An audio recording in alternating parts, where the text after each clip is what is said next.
Hey, Joe Gilder here for another 2-minute tip coming from my kitchen. Doesn't my wife do an awesome job? You should hire her to design your place. Anyway, here's today's 2-minute tip. Only compete with yourself. If you find yourself in this Facebook, Instagram culture, constantly seeing how other people's lives are going and constantly comparing yourself to them and constantly in your head competing with them, that's got to stop. Now, I know it's not easy, and I'm only speaking from experience. I didn't just read a cool book and then decide to spit out the information into a video. This is coming from my own fight to always be comparing myself to others and always be competing with others. Music is a great example.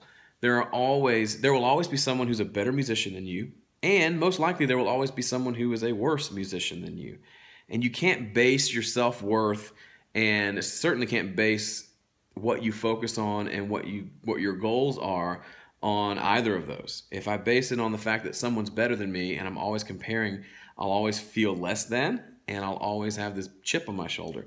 If I base my self-worth on the fact that I'm better than those people, I become kind of a jerk, and I feel superior, and that's not any better. So for me, what I found over the years, and I get away from this a lot and I try to steer myself back, is I really can only compete with myself. I can only become a better version of me this year than I was last year. Practically speaking, I can make a better EP in May than I did in February. I'm doing 4 EPs this year. I can focus on my business and try to generate more revenue this year than I did last year.